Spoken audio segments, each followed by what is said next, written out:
De temps en temps, il y a des ouvriers dans le secteur du transport qui me demandent pourquoi ils devraient voter pour l'UBT lors des prochaines élections sociales. Eh bien, c'est bien simple, c'est parce que l'UBT fait ce qu'il faut faire dans le secteur du transport. Je vais donner quelques exemples. Tout le monde sait que l'UBT a été très actif dans les actions contre le dumping social. Eh bien, le Parlement européen vient de décider un paquet mobilité qui prévoit des mesures qui vont dans le bon sens. Et c'est bien grâce aux actions de l'UBT. Quand nous avons une CCT dans le secteur des autocars, afin d'assurer que nos caristes ont une chambre à disposition lors de leur voyage à l'étranger et qu'ils ne doivent plus dormir n'importe où, eh bien cette CCT elle existe grâce aux actions de l'UBT. Et tout le monde sait que nous sommes très actifs en tant qu'UBT pour réaliser assez de places de parking pour nos chauffeurs de car, pour nos chauffeurs de camions. Assez de places de parking, mais aussi des places sécurisées et des endroits pour se garer dans des circonstances confortables. Ça, ce sont que quelques exemples des actions de l'UBT, mais je devrais surtout mentionner ce que font nos délégués tous les jours, jour par jour, pour leurs collègues dans le secteur du transport. Ils donnent vraiment le meilleur d'eux-mêmes pour assurer que les travailleurs dans le secteur du transport obtiennent ce qu'ils ont droit. Et on l'a bien vu lors de la crise Covid qui n'est pas encore passée.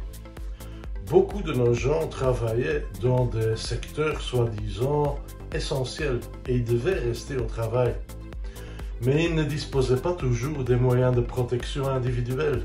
Eh bien, nos délégués se sont battus pour ça. Et ils ont obtenu aussi des plans de prévention de la part de leurs employeurs. Tout ça grâce aux actions de nos délégués. Et quand ça allait mal, quand il y avait du chômage, ou même une faillite, comme dans le cas de Swissport, eh bien, nos délégués étaient là pour accompagner les travailleurs du transport qui étaient dans des problèmes. Ce sont des exemples qui démontrent bien que l'UBT n'est pas un syndicat comme les autres. Nous sommes un syndicat qui fait ce qui doit être fait.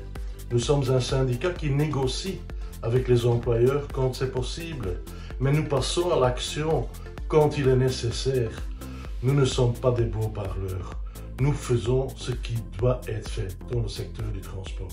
Et c'est bien pour ça qu'il faut voter UBT, qu'il ne faut pas hésiter à voter liste numéro 3.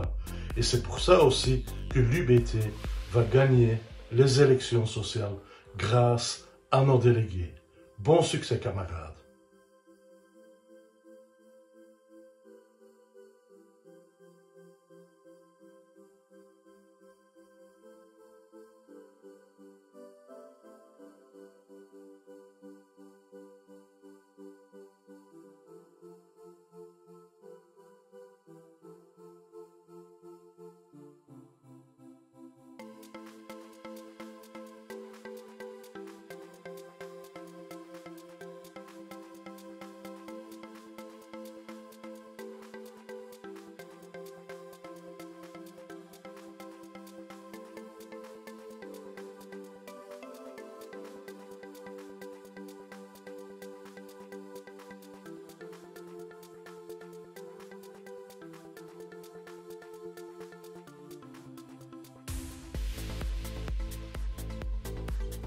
Mon équipe, toutes les personnes qui composent cette équipe ont été d'un soutien énorme à mon égard.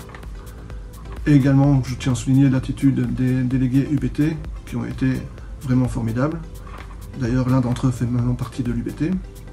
Et des liens d'amitié indéfectibles se sont tissés. In 2019 stemde het Vlaams parlement een nieuw taxidecreet. Dit onder leiding van N-VA-minister Ben Wijts. De sector was volgens hem oudbollig, weinig flexibel en onaantrekkelijk. Hij wou modernisering, vooral alles online, apps, flexibeler, De deur open dus voor alle Ubers onder ons. Het nieuwe decreet is ondertussen in voege en dat zorgt voor heel wat problemen. BTB was vanaf het begin tegen al deze maatregelen. Modernisering oké, maar niet ten koste van de vaste werknemers in onze sector. Tot onze grote verbazing toverde de werkgever op dat moment een akkoord tevoorschijn dat hij had onderhandeld met de andere vakbondsdelegatie. Dit vermeende akkoord werd door de betrokken werknemers en door ons, de BTB-delegatie, verworpen.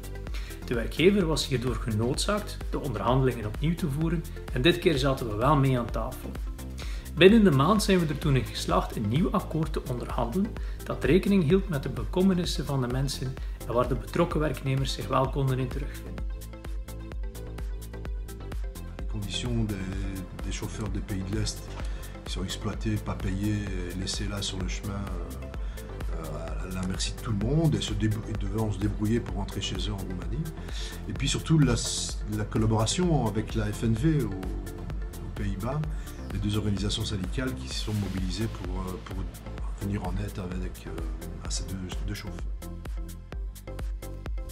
Vorige verkiezingen hadden we bedrijven waar we niet in slaagden een mandaat te behalen. Dit was onder andere het geval bij Movianto. Maar dit jaar konden wij rekenen op Niki. Onze vrouwelijke delegé slaagde er in haar eentje in om 7 collega's warm te maken en bereid te vinden om zich kandidaat te stellen. We zijn dan ook heel blij dat we zowel voor het CPBW als voor de ondernemingsraad een lijst hebben kunnen indienen. Kortom, ik ben een tevreden secretaris. En ik wens nu al alle kandidaten te bedanken en hen heel veel succes te wensen bij hun campagne die ze de komende weken gaan voeren. Ik denk dat we mogen stellen dat we BTB in Limburg terug op de kaart gezet hebben. Niet alleen met de roadshows die we heel veel doen, ook de goede dienstverlening, de snelle dienstverlening die we aan onze leden kunnen bieden, maar ook de ondersteuning aan de afgevaardigden en militanten, denk ik wel dat we daar echt wel het verschil hebben kunnen maken. Men kent BTB in Limburg, zoals men BTB nationaal ook. De voorbije 4 jaar hebben wij heel hard gewerkt als BTB, ook op de luchthaven. De luchthaven van Zaventem dan heel specifiek. We hebben daar wel een aantal serieuze dossiers te verwerken gekregen. Waaronder bijvoorbeeld in 2018 de staking van Aviapartner van bijna een week, waarin dat we zwaar hebben moeten onderhandelen.